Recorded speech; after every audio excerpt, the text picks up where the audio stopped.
So in this video, you'll learn how to turn off animations on your Samsung Galaxy A56.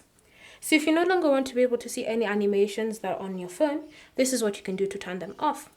Navigate to settings, and then you want to scroll and select the option accessibility.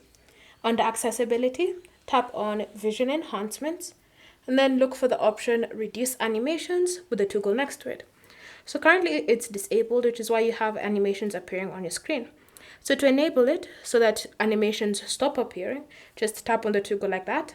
And now you'll notice that any animations that you previously saw on your screen, whenever you are navigating or even closing and opening apps, have been turned off, which means that you can now just close the settings app and continue using your Galaxy A56 without the animations.